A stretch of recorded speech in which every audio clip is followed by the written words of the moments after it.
Dear students, we are going to start a new chapter, and chapter is application of derivatives. This chapter, application of derivative, is the most important chapter in the derivative. So most of the part you will get in your board examination from application of derivatives. First of all, we consider all type of the functions of the derivative. हम यहाँ पर सारे type के differentiation consider करेंगे और basically application of derivatives का meaning है कि what are the uses of the differentiation in daily life in other topics और क्या क्या आप इससे फाइंड आउट कर सकते हैं, क्यों हमने इसको पढ़ा है, क्या क्या बेनिफिट है इसके। तो एप्लीकेशन ऑफ डेरिवेटिव्स में यही है कि हम डिफरेंशिएशन की हेल्प से क्या क्या चीजें फाइंड आउट कर सकते हैं। सबसे पहला एप्लीकेशन है rate of change of quantities. Second application है with the help of the differentiation we can find out the equation of the tangent and the normal of the to the curve. Third application है approximation. Approximation means we can find out the approximate value of a log or what is the approximate value of the square root, cube root, fourth root, fifth root and so on up to the 4-5 places of the decimal. Fourth application है monotonic function, that is increasing or decreasing functions. In this topic we can calculate or we can find out the interval at which the given function is increasing or decreasing. यानी कोई भी function कहां से कहां तक increase करता है, कहां से कहां तक डिक्रीज करता है, ये एप्लीकेशन ऑफ डेरिवेटिव ये हम यहां पर पढ़ेंगे इंक्रीजिंग और decreasing function. And most of the important part of this chapter is maxima and minima. Means we can find out the maximum and minimum value of the given function और with the help of this application we can solve the words problem. यहाँ पर हम word problem भी solve कर सकते हैं। तो ये मोस्ट इंपॉर्टेंट पार्ट है, मोस्ट इंपॉर्टेंट पार्ट है। It is confirm that you will get one question of 6 marks in your board examination 100%। एक 6 मार्क्स का एक क्वेश्चन बोर्ड एग्जामिनेशन में आपको जरूर आता है। इंक्रीजिंग डिक्रीजिंग मोस्टली 4 मार्क्स का एक क्वेश्चन होता है और 100% होता है। कभी कभी रैंडम लिया रेयर केस में कभी कभी इसका क्वेश्चन 6 मार्क्स में भी आ जाता है। और बाकी जो एप्लीकेशंस हैं, इन एप्लीकेशंस में से किसी भी एक एप्लीकेशन से 1 मार्क्स का क्वेश्चन होगा, एक से 2 मार्क्स का क्वेश्चन होगा और एक और 4 मार्क्स का क्वेश्चन आपको इन किसी एक एप्लीकेशन में मिल जाएगा। जो 3 एप्लीकेशन बाकी है हमारे पास। तो according to the board pattern ये थोड़ा सा आपने गैस किया है कि यहाँ पर ये होता है, लेकिन ये कंफर्म है कि 4 मार्क्स का क्वेश्चन आपको यहाँ से मिलेगा, 6 मार्क्स का क्वेश्चन आपको यहाँ से 100% मिलता है।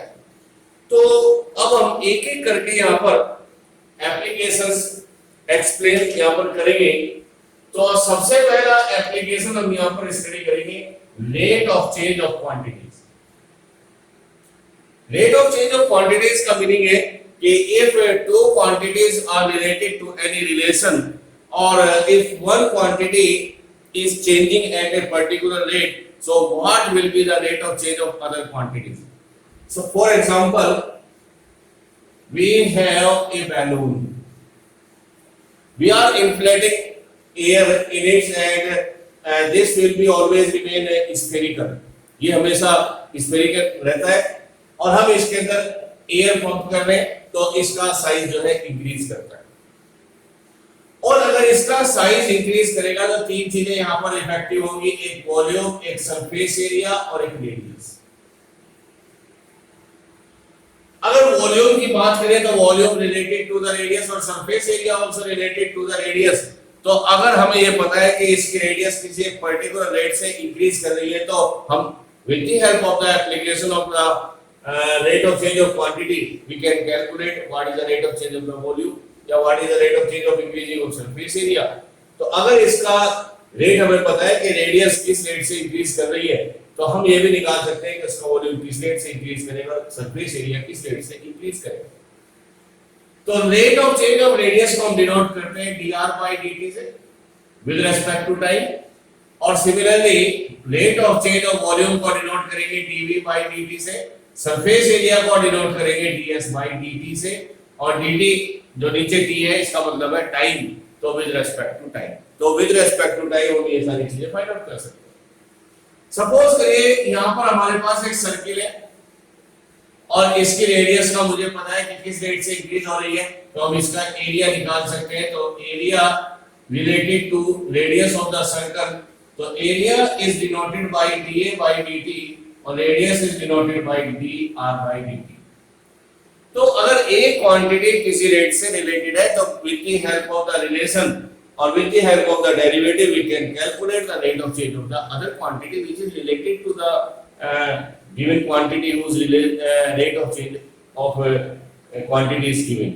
तो एक क्वांटिटी का रेट गिवन है, उस रिलेशन से हम दूसरी क्वांटिटी का रेट हम फाइंड आउट कर सकते हैं, तो this is called rate of change of the quantity. मैं अब यहाँ पर डिफरेंशिएशन, अब हम देखेंगे कि डिफरेंशिएशन हमारे बिल्कुल सिंपल होंगे और यहाँ पर मिक्स फंक्शंस आपको मिलेंगे, यानी किसी भी केस में यहाँ पर इंप्लिसिट फंक्शन भी हो सकता है, ऑक्सिलरी डिफरेंशिएशन भी हमें मिल सकता है, पैरामीट्रिक फॉर्म भी आ सकती है और इनवर्स ट्रिग्नोमेट्रिक फंक्शंस भी यहाँ पर हो सकते हैं, तो उन सब का यूज हमें करना है। तो यहाँ पर हमने कुछ क्वेश्चन यहाँ पर मार्क किए हैं in rate of change of the quantity. सबसे पहले फर्स्ट क्वेश्चन पर आते हैं। पहला क्वेश्चन है find the rate of change of the curved surface of A right circular cone of radius r and height h with respect to change in radius। with respect to यहाँ पे time नहीं है, यहाँ पर है radius. तो पहले question का अगर हम सॉल्यूशन देखें तो पहले क्वेश्चन पढ़ लें अच्छे से। Find the rate of change of the curved surface. कौन की बात हो रही है, तो सपोज करिए this is a right circular cone, is the radius of the base of the circular cone is r and its height is given as h। Question है find the rate of change of curved surface. अगर s को मैं curved surface area कहता हूं तो rate of change of curved surface with respect to r denote करेंगे dr by ds, ds by dr। तो उसने पूछा है find the rate of change of curved surface, curved surface is s with respect to radius, यहां पे पूछा है with respect to change in the radius. तो यानी आपको यहाँ पर एक सिंबल दिखाया ds by dr, s is curved surface, r is radius, तो this is the rate of change of curved surface with radius। अब आपको क्या गिवन है यहाँ पर वो देखिए। सबसे पहले मुझे यहाँ पर लेना है s, s is curved surface area और curved surface area of cone is pi r l, and we know that l is equal to under root h square plus r square। तो इसके प्लेस पर ये put करते हैं, तो s is equal to pi r और l is h square plus r square। ये मेरे पास रिलेशन है। मुझे ds by dr पूछा है तो इसको डिफरेंशिएट करें with respect to r, differentiate with respect to r, so we get ds by dr pi is constant और इसमें हम लगाएंगे प्रोडक्ट रूल, तो r as it is और इसका डिफरेंशियल पहले करेंगे अंडर रूट के लिए, तो 1/2 under root h square plus r square, फिर चेन रूल लगाएंगे h स्क्वायर r स्क्वायर को दोबारा डिफरेंशिएट करेंगे तो h स्क्वायर इज कांस्टेंट और r स्क्वायर का डेरिवेटिव यहां पर हो जाएगा 2r plus under root h square plus r square as it is और r को r के रेस्पेक्ट में डिफरेंशिएट करेंगे तो यहां पर h को हम कांस्टेंट सपोज करेंगे और रेडियस यहां पे r के रेस्पेक्ट में r चेंज हो रहा है किसी रेट से, तो इसी को कैलकुलेट करना है। 2 से 2 कैंसिल कर लें और यहां पर एलसीएम ले लें h square plus r square, So this is r square under root is without under root h square plus r square. So we get rate of change of surface area with respect to the radius. This is h square plus 2r square into pi or upon under root h square plus r square. तो ये relation हमें यहाँ पर find out हो जाएगा. तो rate of change of surface area with respect to the radius is h square plus 2r square upon under root h square plus r square into pi. ये पहला सॉल्यूशन होगा rate of change of quantity. Second question पर आते हैं. Second है a stone is dropped into a quiet lake and wave moves in a circle at the speed of 3.5 centimeter per second. एक confusion यहाँ पर दूर कर लीजिए कि जब हम किसी क्वाइट लेक में कोई भी स्टोन ड्रॉप करते हैं तो वेव्स सर्कल की फॉर्म में जाएंगी और वो उसका साइज बढ़ता जाएगा और वो किस रेट से इंक्रीज कर रही है 3.5 सेंटीमीटर पर second. At what the state when the radius of the circle wave is circular wave 7.5 centimeter, how fast is the enclosed area increasing? अब एक कंफ्यूजन यहाँ पर हमेशा रहेगा कि ये जो रेट है ये रेडियस का है या सरकमफ्रेंस का है. चूंकि rate of change of radius की यूनिट भी सेंटीमीटर पर सेकंड रहेगी और rate of change of circumference भी यही रहेगा. तो हमें क्वेश्चन को यहाँ पे रिलेट करना पड़ेगा और यहाँ पर थोड़ा जज करना पड़ेगा कि this is the rate of change of radius और rate of change of circumference. तो second is solution. Question is that when we drop a stone in the quiet lake तो circular waves इस तरीके से मूव करेगी. Question आपका यह है कि find the enclosed area of a circular wave when the radius is 7.5. तो उस इंस्टेंट पर आपको इनका एरिया बताना है जिस इंस्टेंट पर रेडियस उसकी 7.5 रही है. तो मैंने सपोज किया कि किसी पर्टिकुलर इंस्टेंट पर ये वेव थी और इसकी रेडियस हमने सपोज की r. तो अगर मैं यहां पर सब एरिया की बात करता हूं तो एरिया रिलेटेड होता है रेडियस से. तो इसका मतलब ये सरकमफ्रेंस का रेट नहीं है, ये रेट है इसकी रेडियस का.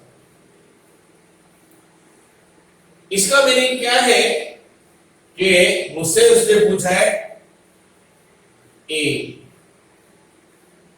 Area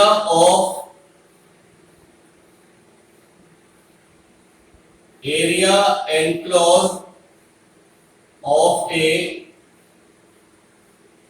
circular wave. तो rate of change of area with respect to time is denoted by dA by dt.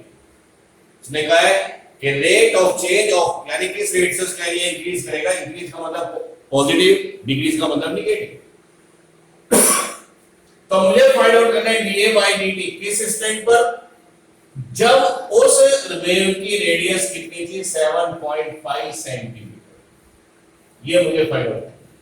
देखिए at the instant when the radius of the circular wave is 7.5 centimetre, जिस time ये radius 7.5 centimetre हो जाती है उस time उस instant पर उसका rate of change of area क्या था ये हमें फाइंड आउट करना है.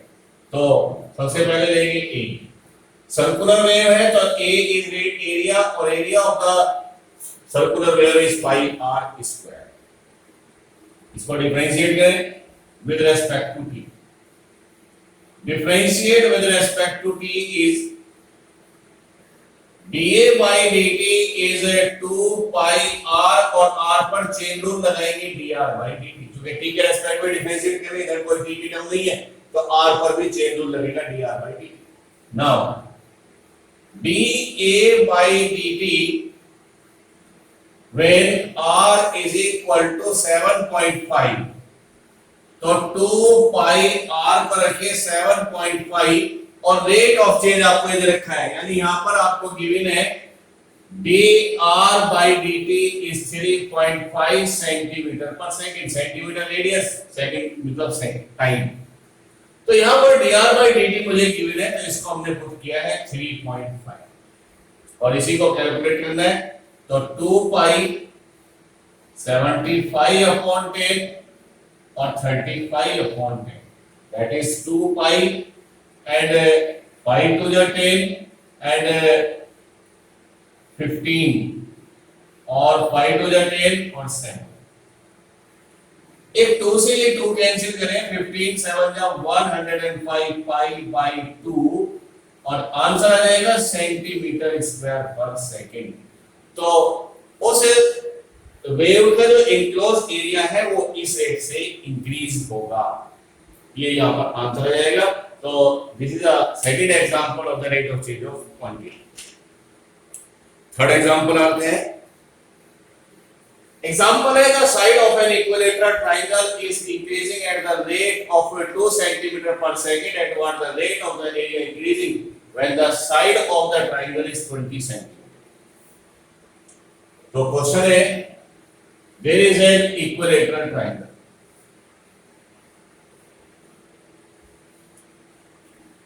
suppose this one is the equilateral triangle ABC, और अगर ये इक्विलेटरल ट्रायंगल है तो इसकी तीनों साइड इक्वल है। मैंने सपोज किया कि ये x है, ये भी x है, तो ये भी x है। तो सबसे पहले हम लेट कर लेते हैं, लेट x be the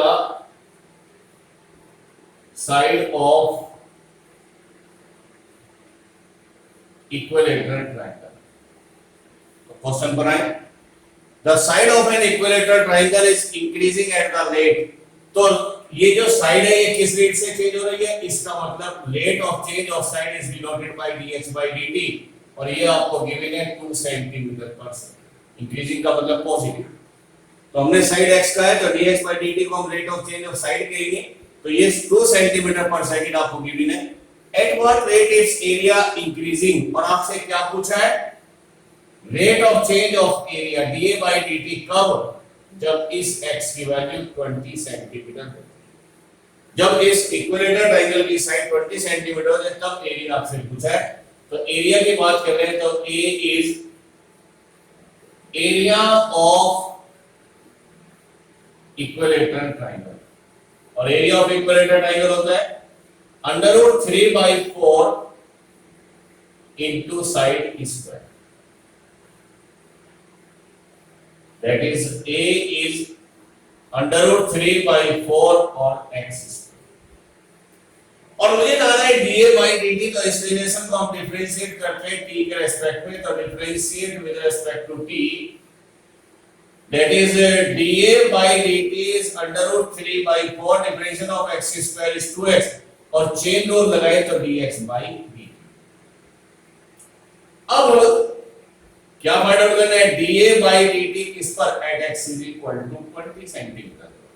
तो ये कैंसिल करें, √3/2 x के प्लेस पर लेके आए 20 और dx by dt भी हमें गिवन है 2 सेंटीमीटर पर सेकंड, ये कैंसिल करें तो this is equal to 20√3, unit लिखें तो दिस इज सेंटीमीटर स्क्वायर और टाइम है सेकंड। तो rate of change of area is increase at 20√3 centimetre square per second. ये भी रिजल्ट पॉजिटिव है, तो ये भी, इसको भी हम कहेंगे कि ये भी एक इंक्रीजिंग है। तो rate of change of the area of equilateral triangle is increasing by 20√3 centimetre पर second. Next problem is, if an edge of a variable cube is increasing at the rate of 0.5 centimetre पर second. एक मेरे पास cube है, उसकी जो as है और वो उसका रेट ऑफ चेंज है 0.5 सेंटीमीटर पर सेकंड, इंक्रीजिंग है। At what rate its surface area increasing when its edge is 12 centimetre. जब इसकी एज इंक्रीज होके जिस टाइम 12 सेंटीमीटर हो जाती है तो उस टाइम इसके सरफेस एरिया किस रेट से इंक्रीज हो रहा है, ये आपको फाइंड आउट करना है। Fourth, Let us suppose there is a cube.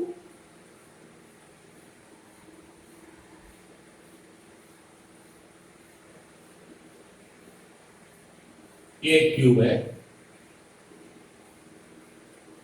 और मैंने सपोज किया है कि इसकी हर एक एज एक्स है.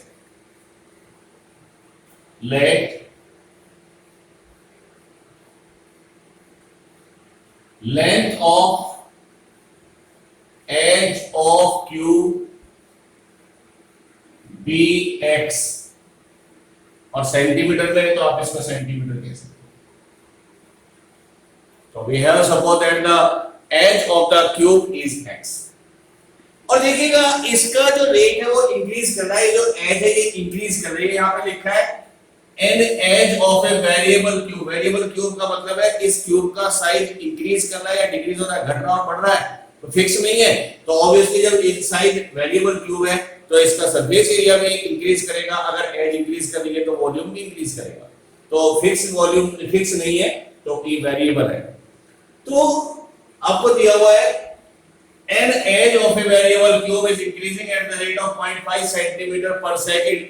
इसका मतलब वो कह रहा है कि जो इसकी साइड है एज, उसका रेट ऑफ चेंज हम डिनोट करेंगे dx by dt से. x अगर साइड है तो x का रेट ऑफ चेंज है dx by dt, और गिवन है 0.5 सेंटीमीटर पर सेकंड. इस रेट से इंक्रीज करना है. और पूछा गया eight what the surface area. अगर s सरफेस एरिया है तो dx by dt आपसे पूछा है. कब? जब x की वैल्यू 12 सेंटीमीटर होती है, उस स्टैंड पर आपसे पूछा है. तो सरफेस एरिया की बात हो रही है तो यहां पर लेंगे s. S is surface area of cube, और सरफेस एरिया ऑफ क्यूब होता है 6 into edge square, 6x square. इसको डिफरेंशिएट करें with respect to t. So ds by dt 6 x square का डेरिवेटिव 2x और x पर चेंज रूल लगाएंगे dx by dt.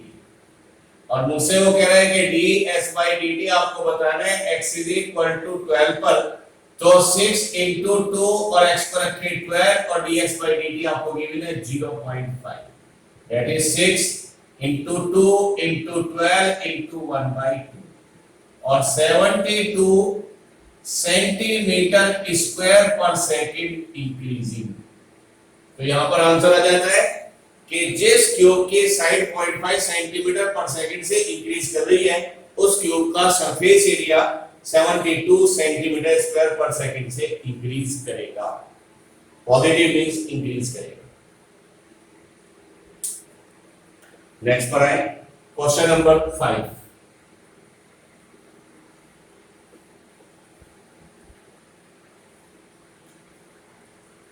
Five है a balloon which is always remain spherical. एक balloon है जिसका साइज हमेशा स्फेरिकल शेप में रहता है.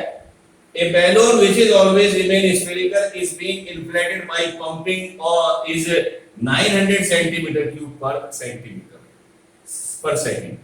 एक हमारे पास बैलून है जिसका साइज हमेशा स्फेरिकल होता है, उसके अंदर हम एयर पंप कर रहे हैं, और किस रेट से पंप कर रहे हैं? 900 centimetre cube per second. Centimetre cube is the unit of volume, तो this is the rate of change of volume.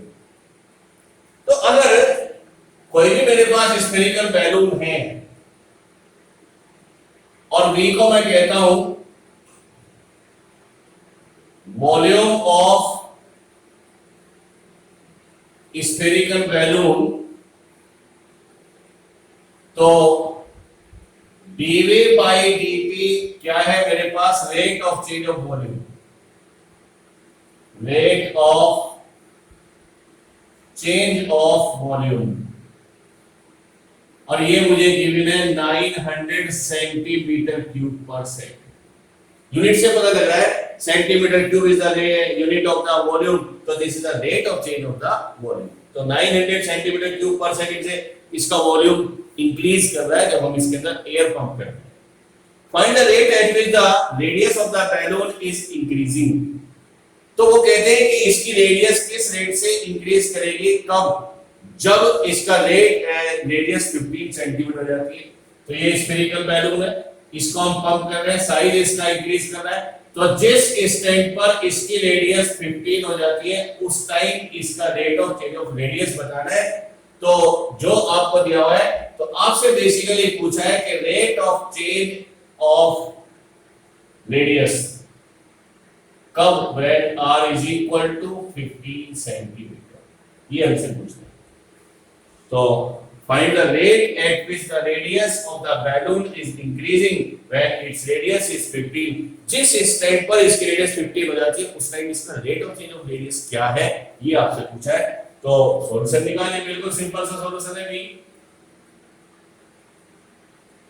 Volume of sphere, हमने सपोज किया है कि इसकी रेडियस r है, हम लेट कर लेते हैं, लेट r be the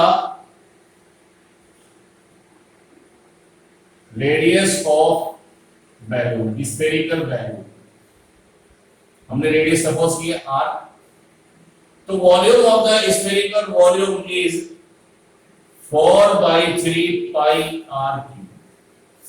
स्फीयर है, रेडियस r है, तो इसका वॉल्यूम होगा 4/3 pi r क्यूब। इसको डिफरेंशिएट करें with respect to t, dv by dt, 4/3 pi is constant, differentiate r cube is 3r square, applying chain rule, और differentiation of r with respect to t is dr by dt। ये cancel कर दें, dv by dt is equal to 4 pi r square और dr by dt। और ये मुझे find out करना है किस पर, r is equal to 15। तो इसमें मेरे पास क्या क्या है वो मैं पुट कर देता हूं। मेरे पास rate of change of volume है 900, 4 पाई, मुझे r 15 गिवन है 15 स्क्वायर, और dr by dt हम यहां पे फाइंड आउट कर रहे हैं when r is equal to 15। तो 900 4 into 225 into pi, और dr by dt at r is equal to 15। So dr by dt at r is equal to 15 is 900 upon 900 pi। तो 225 into 4 भी 900 होगा, 4 pi 20 और 4 to the 8 10 और 4 to the 8 9, and this one cancel। तो 1 upon pi, radius है centimetre पर second और increasing. तो जिस टाइम इसकी रेडियस 15 सेंटीमीटर होती है उस टाइम इसका rate of change of radius है 1 अपॉन पाई सेंटीमीटर पर सेकंड। नेक्स्ट क्वेश्चन, क्वेश्चन है the two equal sides of an आइसोस्केलेटल triangle with the fixed base 6b। यानी दो साइड इक्वल आइसोस्केलेटल ट्रायंगल है, तो इसकी दो साइड इक्वल है और उसका बेस जो है वो फिक्स है। इसका मतलब जो दो इक्वल साइड है वो वेरीज कर रही है, वो इंक्रीज या डिक्रीज कर रही है। तो दोनों साइड डिक्रीज कर रही है, fix base b are decreasing at the rate of 3 centimetre पर सेकंड। तो जो दो इक्वल साइड है वो 3 सेंटीमीटर पर सेकंड से डिक्रीज कर रही है। How fast is the area of decreasing when the two equal side equal to the base. तो इसका जो एरिया है वो किस रेट से डिक्रीज होगा जब इसकी दो इक्वल साइड की लेंथ इसके बेस के इक्वल हो जाती है। देखिए दोस्तों,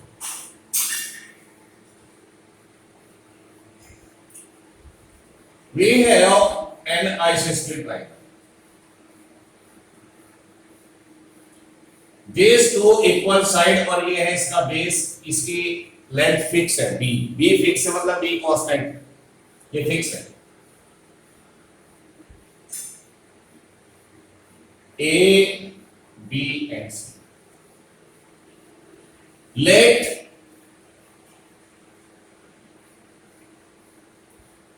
length of two equal sides bx।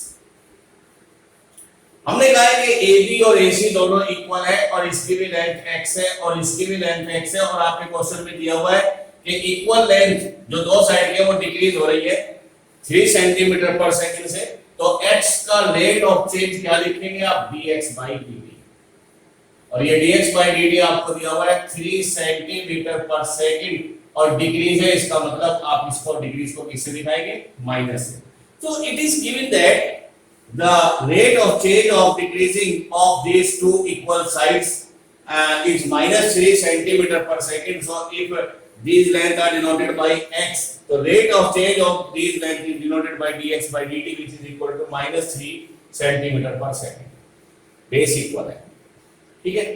अब क्या करना है इसका, हमें उसने रेट पूछा है एरिया का, तो वो आपसे कह रहा है कि find out dA by dt। कब, जब x की वैल्यू b के इक्वल हो जाती है, जब ये दोनों साइडों की लेंथ इस b के इक्वल आ जाती है, उस टाइम इसका rate of change of area decrease कितने रेट से डिक्रीज होता है, ये हमें यहाँ पे फाइंड आउट करना है। तो एक काम यहाँ पे हमें करना पड़ेगा, क्योंकि एरिया फाइंड आउट करना है। Draw the perpendicular from the vertical vertex on the base.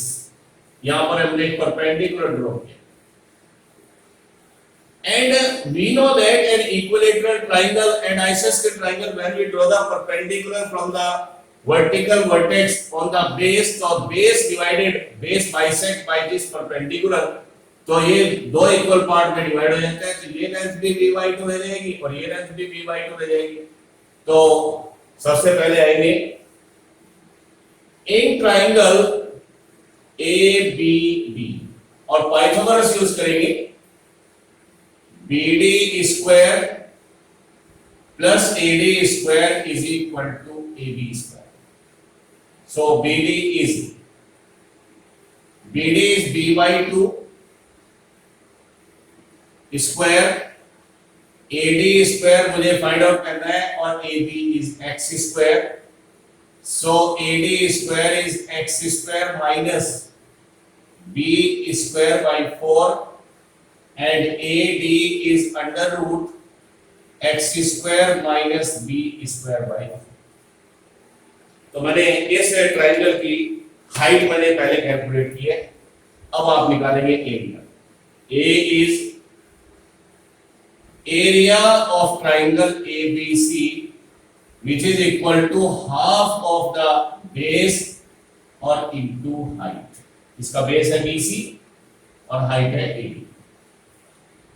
Then A is equal to half of BC is B और AD is x square minus B square by 4।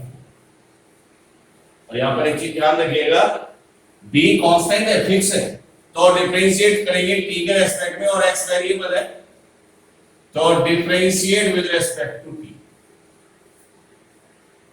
dA by dt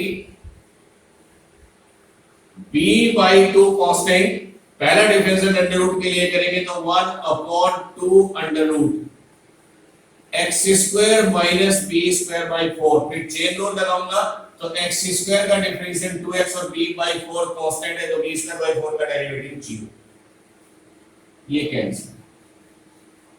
this is equal to b/2 and 1/, यहां पे मैं LCM दे रहा हूं 4x square minus b square, और ये जो 4 यहां पर एलसीएम आएगा वो बाहर आ जाएगा 2, तो ये काट, तो dA by dt is b upon under root 4x square minus b square। और अब इससे क्या पूछा है उसने, अब उसे इसने पूछा है dA by dt at x is equal to b। तो आप इसमें b को x को b पुट कर दें, तो b upon under root 4b square minus b square, तो b upon under root 3b square. So this one is b upon under root 3b, that is 1 upon under root 3 और यहाँ पर एक चीज हमने मिस की है, वो है dx by dt into dx by dt, और dx by dt आपको गिवन है -3, तो यहां पर आप पुट कर देंगे p की वैल्यू -3, तो -3b और -3b, -3b और -3b से b कैंसिल, तो -√3 और यूनिट आ जाएगी सेंटीमीटर स्क्वायर पर सेकंड, और माइनस आपको इंडिकेट करना है डिक्रीजिंग, तो it's rate of change of decreasing -√3।